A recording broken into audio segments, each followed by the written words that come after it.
नमस्कार and welcome to my channel English study पाठशाला।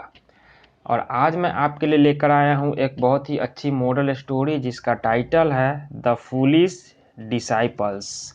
जी हाँ, जिसका नाम है द फूलिश डिसाइपल्स। तो चलिए स्टोरी को रीड करते हैं। बहुत ही अच्छी स्टोरी है, इंटरेस्टिंग स्टोरी है, शॉर्ट स्टोरी है लेकिन बहुत ही अच्छी स्टोरी है। तो चलिए इसको पढ़ते हैं और समझने का प्रयास करते हैं। वंस अपॉन ए टाइम, एक समय की बात है। वंस अपॉन ए टाइम, एक समय की बात है। There was a very learn saint. There का यहाँ पे यूज, देयर का मतलब वहाँ भी होता है एडवर्ब के रूप में, एडवर्ब ऑफ प्लेस के रूप में, लेकिन यहाँ पे इंट्रोडक्टिव देयर के रूप में किया गया है। और देयर का यूज जब इंट्रोडक्टिव देयर के यूज के रूप में होता है तब उसका कोई भी मीनिंग नहीं निकालते हैं। इंट्रोडक्टिव देयर का यूज किसी अनिश्चित व्यक्ति, वस्तु की स्थिति, अस्तित्व या मौजूदगी को दिखाने के लिए किया जाता है। देयर का use to be verb form जिसमें is, am, are, was, were, will be के साथ किया जाता है। जैसे कि मान लीजिए कि एग्जाम्पल के तौर पर एक लड़का है, देयर इज ए बॉय। पानी है, देयर इज वाटर। दो बंदर है, देयर आर टू मंकीज। इस प्रकार के वाक्य को देयर से आरंभ करते हैं, पर ऐसे देयर का कोई भी अर्थ नहीं होता है, इसीलिए इसको इंट्रोडक्टिव देयर कहते हैं। और यहाँ पर भी ये देयर का यूज इंट्रोडक्टिव के रूप में किया गया है, तो यहाँ पे देयर का कोई मीनिंग नहीं निकालेंगे। तो there was a very learn saint. Learn का मतलब होता है विद्वान, सीखा हुआ, ज्ञानी। तो एक बहुत, वेरी का मतलब बहुत, वेरी बहुत ज्ञानी संत थे। ही वे, ही वॉज नोन, वे जाने जाते थे, ऑल ओवर सभी जगह, फॉर हिज पावर्स अपनी शक्तियों के लिए वे सभी जगह जाने जाते थे। वन डे एक दिन, he was walking with his disciple, एक दिन वे अपने शिष्यों के साथ टहल रहे थे। ऑन द वे रास्ते में, ही सॉ ए पॉन्ड उन्होंने एक पोखर, या पॉन्ड का मतलब पोखर या तालाब को देखा। सी का सेकेंड फॉर्म है सॉ, सी सॉ सीन, सीन होता है इसका third form. Full of fish उन्होंने एक तालाब को मछलियों से भरे हुए देखा। ही स्टॉप देयर वे वहाँ रुके। यहाँ पे देयर एडवर्ब है, प्लेस के लिए यहाँ पे यूज किया गया। यहाँ पे देयर का अर्थ वहाँ होगा। ही कॉट सम फिश उन्होंने कुछ मछलियों को पकड़ा। एंड पुट देम, पुट का मतलब होता है रखना, पुट देम, देम का यूज यहाँ पर मछलियों के लिए किया गया है।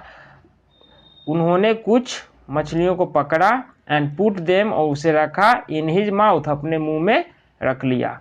द डिसाइपल्स शिष्य जो थे, डिड द सेम उनके शिष्य जो थे उन्होंने भी ऐसा ही किया। यहाँ पे देख सकते हैं उनके ये शिष्य हैं, उन्होंने ऐसा किया।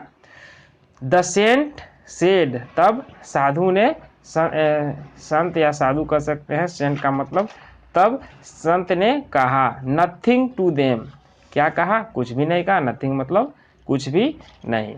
तब संत ने उनसे कुछ भी नहीं कहा। एंड आफ्टर सम टाइम और कुछ समय बाद, मूव्ड अहेड कुछ समय बाद वहां से आगे बढ़ गए। देन तब, दे रीच्ड अनदर पॉन्ड तब वे दूसरे, अनदर का मतलब दूसरा, पॉन्ड पोखर के पास पहुंचे। देयर वेयर नो फिश वहां पर कोई भी मछली नहीं थी। द सेंट स्टूड नियर संत वहां पे खड़े हो गए। कहाँ पे? तो नियर द वाटर पानी के नजदीक जाके खड़े हो गए। एंड थ्रू आउट और थ्रू आउट का मतलब होता है बाहर निकाला। थ्रो आउट मतलब बाहर निकाला, इसका सेकेंड फॉर्म है थ्रू आउट। तो उन्होंने मछलियों को बाहर निकाला। द फिश जो मछलियां जो थी, विच ही हैड स्वेलेड जिन मछलियों को उन्होंने निगला था उनको वहां पे जाके बाहर निकाल दिया। द फिश वेयर अलाइव जो मछलियां थी वे जीवित थी। एंड स्वाम अबाउट हैप्पीली और इधर उधर तैरने लगी खुशीपूर्वक। हैप्पीली मतलब खुशीपूर्वक। द डिसाइपल्स शिष्यों ने भी, also through out the fish को बाहर निकाला। बट लेकिन दोज फिश हैड, लेकिन वे मछलियाँ हैड डाइड, मर चुकी थी। दे कुड नॉट अंडरस्टैंड, वे समझ नहीं पाए। हाउ, कि कैसे, द सेंट्स, जो संत के मछलियाँ थी, वेयर अलाइव, जीवित थी। एट दिस, इस पर, द सेंट साउटेड, संत चिल्लाए, चिल्ला करके उनको कहा। फूल्स, मूर्ख। When you did not know, जब तुम लोग नहीं जानते थे। How to keep the fish alive, कि कैसे मछलियों को जीवित रखना है। Why did you imitate me, तब तुमने मेरी नकल क्यों की। जब तुम नहीं जानते थे कि मछलियों को कैसे रखना है जीवित, तो तुम लोगों ने नकल क्यों की। The disciples where red faced, उनके जो शिष्य थे उनका चेहरा शर्म से लाल हो गया। And could only apologise to the saint, apologise का मतलब माफ़ी मांगना।